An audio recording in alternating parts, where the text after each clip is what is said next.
Hi, I'm Paul Thrott, and I'm here with my wife Stephanie again to discuss more money matters related to the apartment in Mexico City. So in the last video, we discussed how we used home equity to afford this purchase. I guess, technically that money is ours in a sense, but we certainly didn't have that much in cash.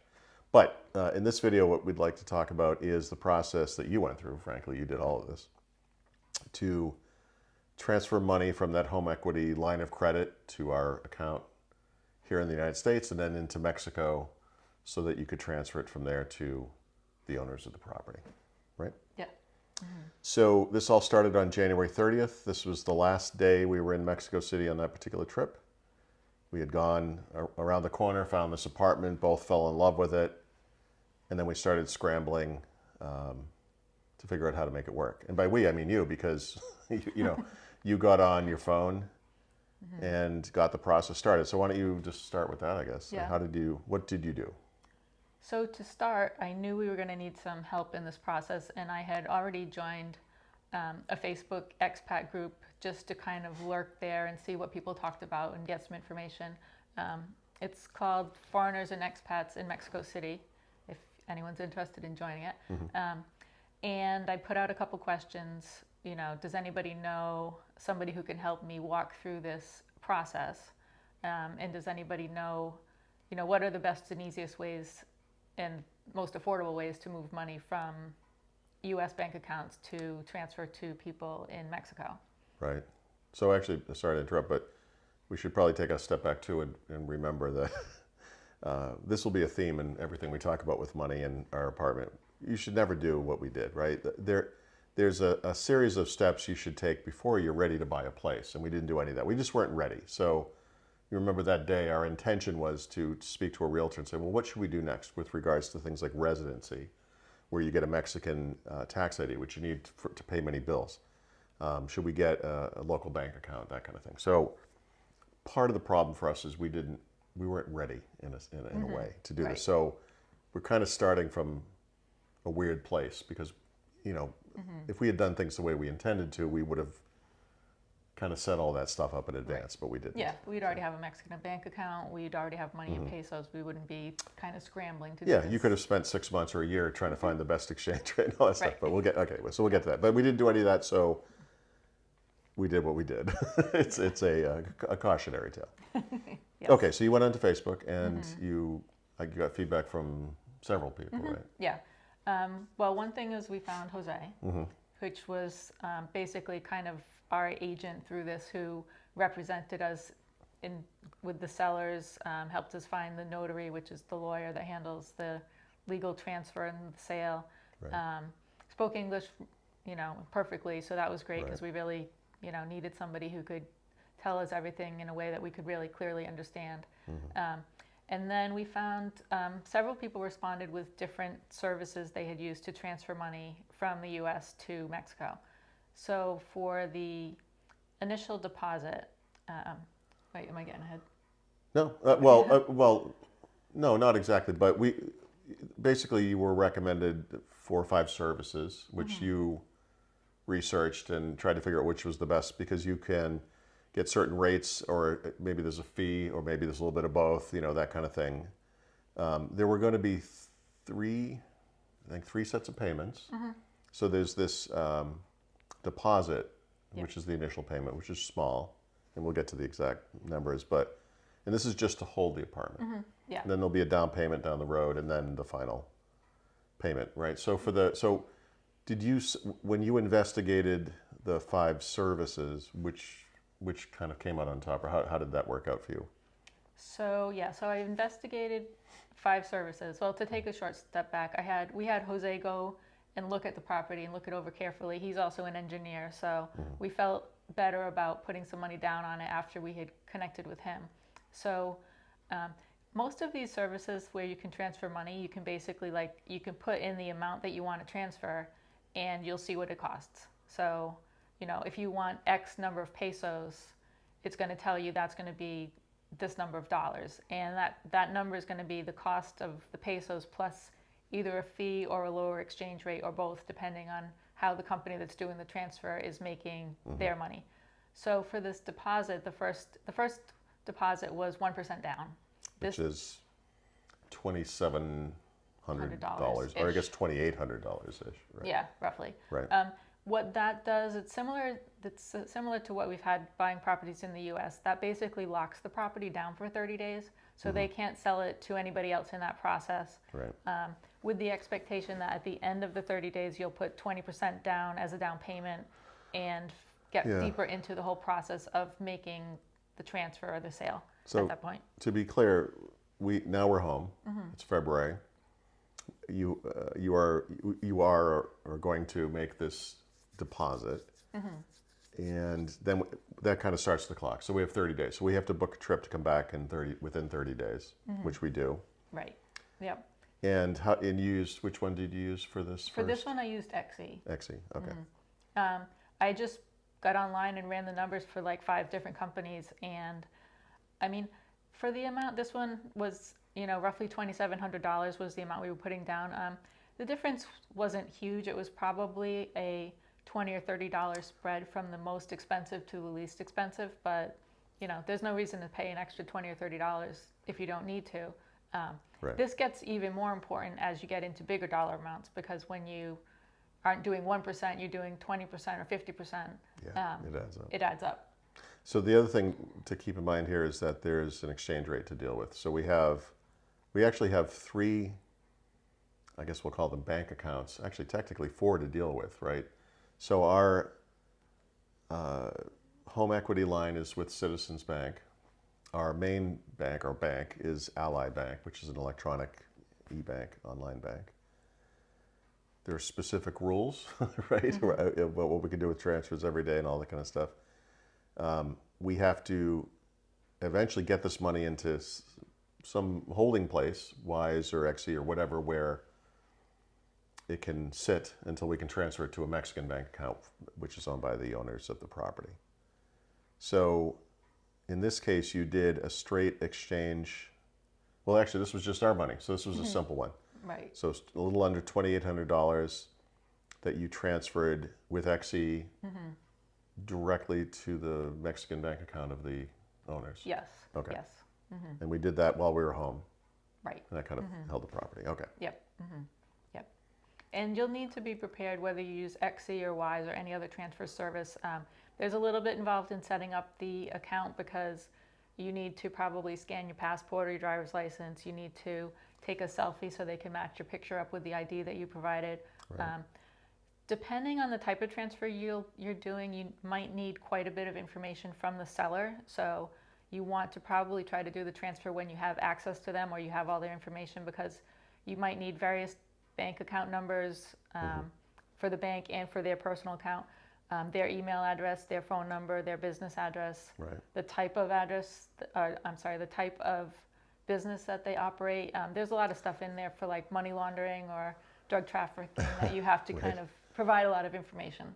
Yeah, I mean, this is kind of a side topic, but WhatsApp is huge in Mexico, and you're in a WhatsApp group or whatever with the owners and with Jose, and this whole time you guys are communicating, and I'm sure you were asking them these questions Yep, exactly. to get this done. So, all right, so that happens very early in February. And we should just say for that one, the exchange rate was 20.29, and there was That's 0 right. fees for that exchange. Yeah, and the point there is that we tend to think, just when you ballpark, you go to Mexico around these days anyway, and you spend whatever amount of money, you can do a 20-to-1 conversion rate, and it's roughly where it's at. But the truth is, the exchange rate goes up and down, and so obviously you want the exchange rate to be higher, right? Yes. Just think about that, right? Higher is better. More pesos to the dollar. Yeah, so if it's over 20, you feel like we're not making money, but I mean, it's advantageous to us. So part of this is you're trying to time it when you can to get the best exchange rate. So 20.29 is over 20. Okay.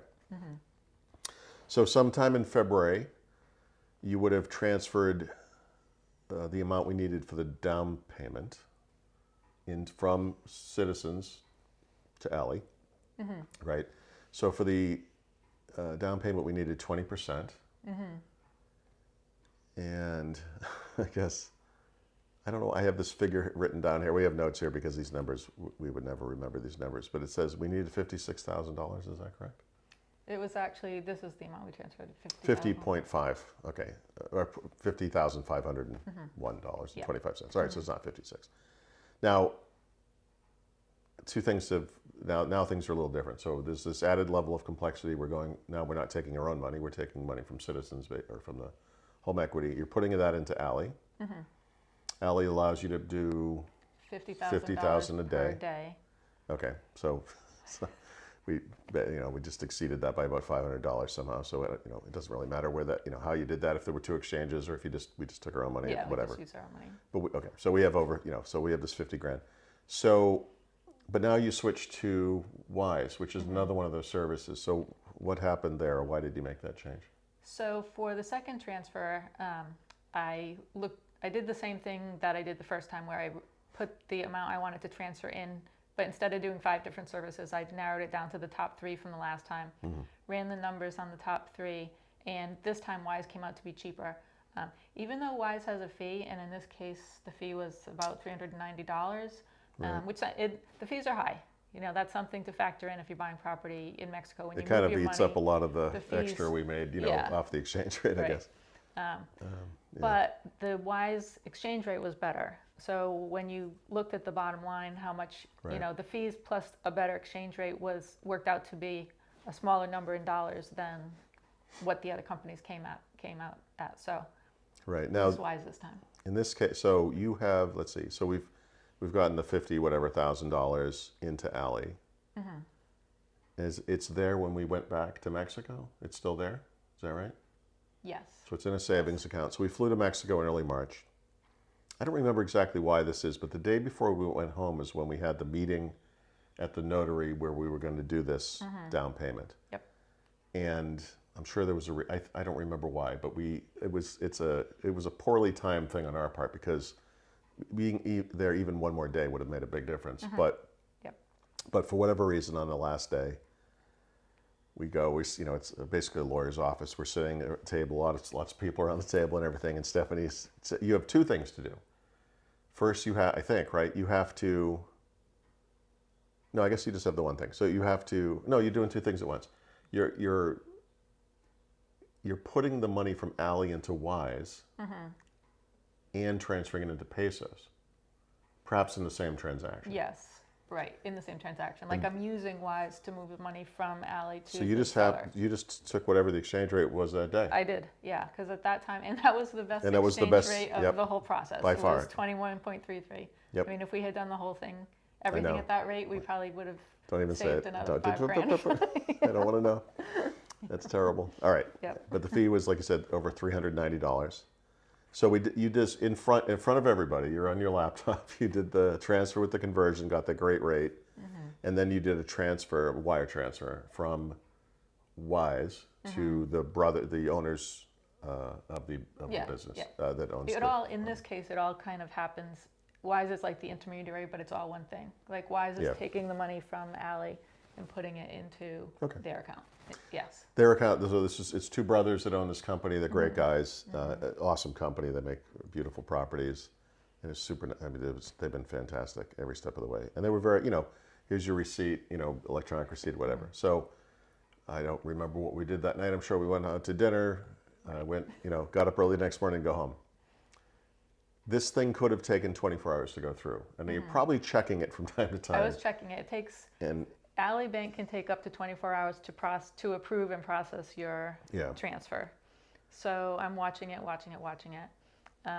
The 24-hour mark hits when we are literally standing in line to board our flight back to the U.S. And I'm looking at the account on the phone, and it's like, you're like, it didn't go through. Yeah. It was, so Now, I messaged the brothers. What's nice about this, sorry to interrupt, is that you noticed it, right? In other words, we didn't have to get a message from somebody saying, hey, remember you were going to pay us for that place? Well, you didn't. She noticed it. She WhatsApped or texted everybody to tell them. And I think there was a thing in the back of your head, like you're like, I might have done something wrong. Yeah. So you knew you could get it right. And he said, you have to wait until we get home. So we're standing in line to get on a plane. So the plane's going to take off in 45 minutes or something. We're going to be in the air for 5-ish hours. Takes us an hour and a half to get home. You have to go through customs and everything, which actually has been very quick lately for whatever reason. But this is going to be many hours later, and of course the whole like this whole day I'm like, but we got home, and you figured it out. Yeah, it's not a big thing, but if you just to kind of close the circle on this, if you transfer money from Wise, depending on what bank you use, some banks automatically connect with Wise and they just kind of have access to that bank and they can withdraw the money or process the transfer. In other banks, you have to go to your bank and send the transfer to Wise, and then they take that money and finish the transfer. That was the part I screwed up. Okay. I didn't. It was the first time you'd done it. You'd never done this with Wise before. So with that, so we felt, within the day, you fixed that problem, so that was good. And no one had any issues, obviously, it was fine.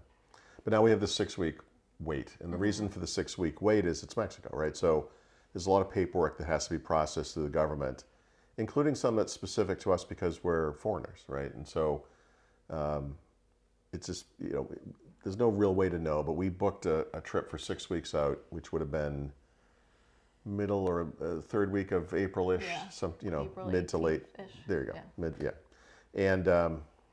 and the whole time we're like stressed. We're not that this is part of the money thing, but we're like stressed out the whole time. Just want to get this over with, right? It's taken a long time. So 6 weeks, although again in retrospect, it's not whatever. It's not. We did this whole thing in 4 months, whatever. But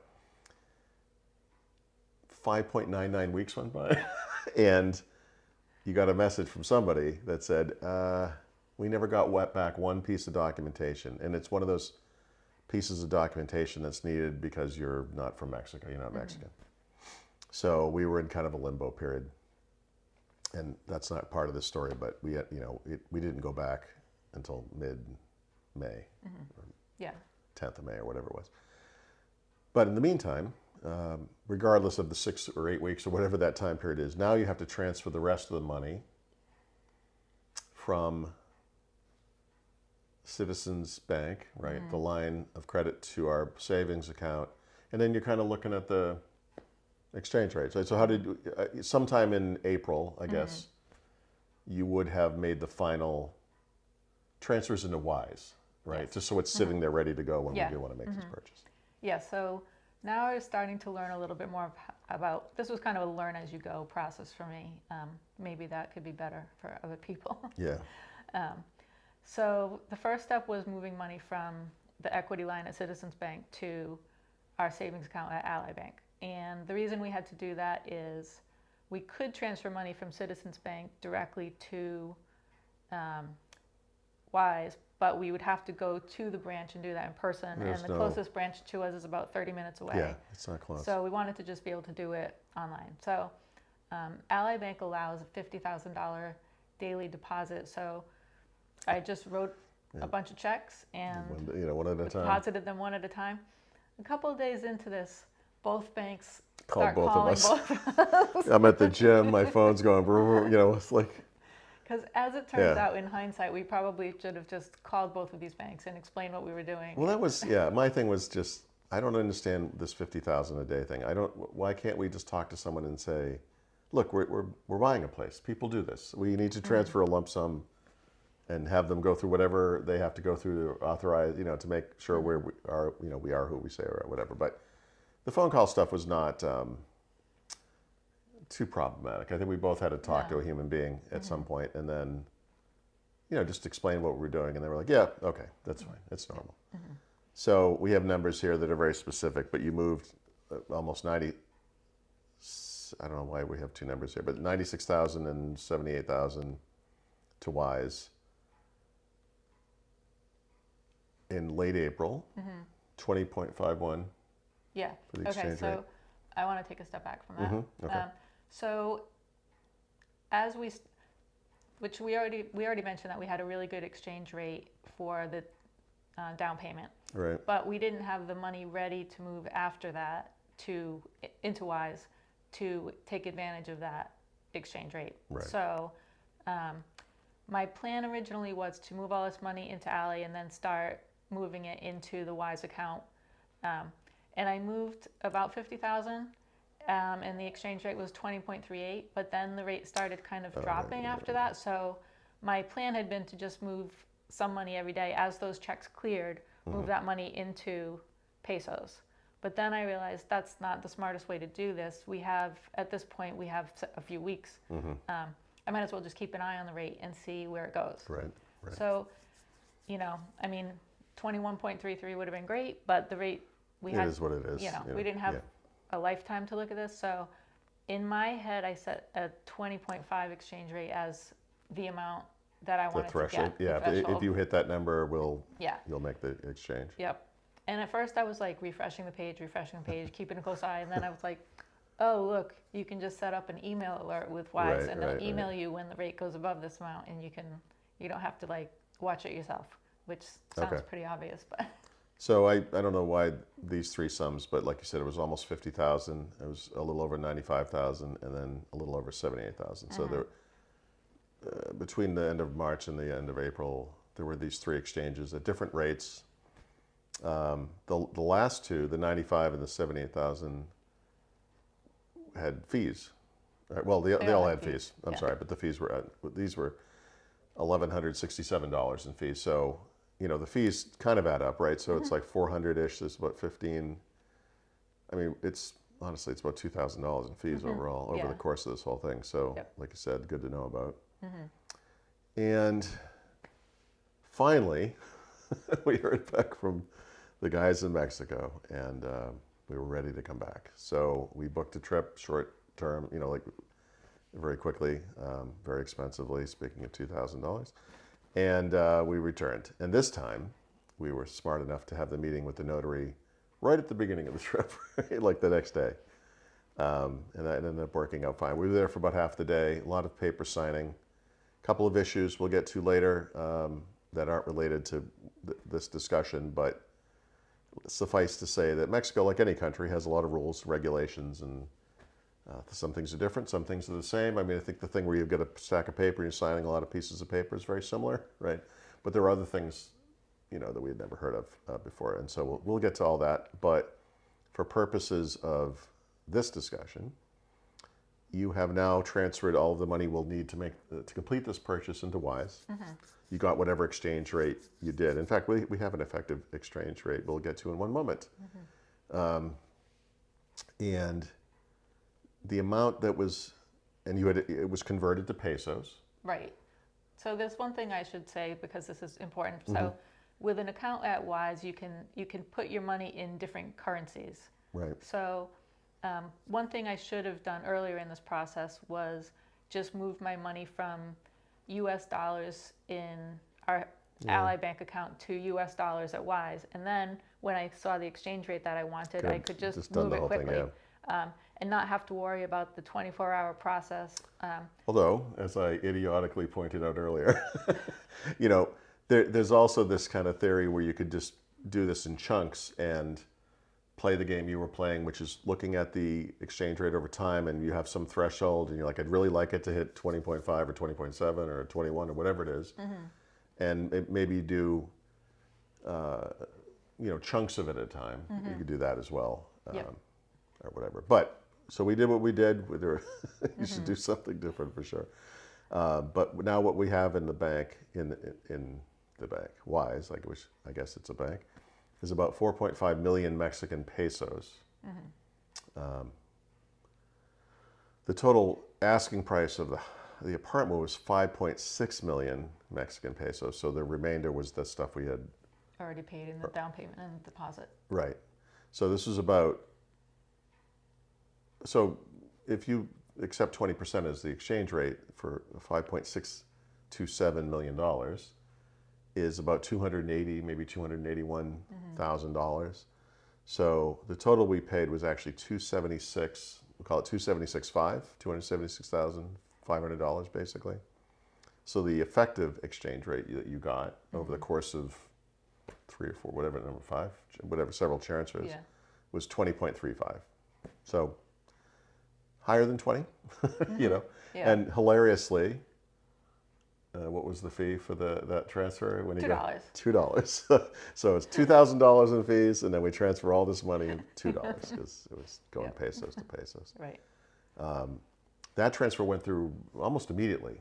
Yeah, that was a lot faster because the money was Yeah. already at Wise in pesos. Right. So when I put that transfer through, it had to be in 2 transfers just for a total amount cutoffs, but Yeah. or limits, I guess you should say. But it said it would go through within several hours or within a few hours, and it went through within minutes. I think they could see the money in their account before we finished the meeting. Yeah. And, we were going to ask them if we could, get a copy of the keys for the place just because we wanted to start moving things and we were going to buy furniture and whatever. And they were going to do it anyway. Even if this had taken a day or two, they were going to give us the keys. And regardless, it went through immediately. So we got the keys and we got started on all that. That's a different story. But I guess looking forward to the other related topics, right, that come out of this. There's some of those very strange to us because we're Americans, requirements around joint accounts and verifying who we are. So that will be a future video. We went through a crazy process with our marriage certificate, and getting it apostilled, which is a term I had never heard of. Me either. But we also have the other issues related to bills we need to pay, right? So there's what we think of as an HOA fee. Is that what they call? What do they call it there? Is there a I name don't for know it? what they really call it. It's a monthly fee related to maintenance, and I think it covers water Security, and water. it's 24/7 security. We have electric and gas bills, cable bill. Well, we got a phone, and then there are also things like we need to do, like get a Mexican bank account, get residency, get a Mexican tax ID. And I'd like to at some point have an understanding of what this thing costs us on a monthly basis, right? There's this will vary from month to month, I would imagine, right? Related to how much electricity or whatever you might use, gas. Some things will be fixed, obviously. I'm curious what that looks like. It's going to be a lot more now because we're now, we took that money out of our home equity line, and so there's, we're paying at least the interest on that every month, and that's not going to be a small amount of money. So, short term, while we're still living in this house, and it's locked into the equity and so forth, we can't pay it off quickly anyway. No. So we'll look at all that stuff in a future video.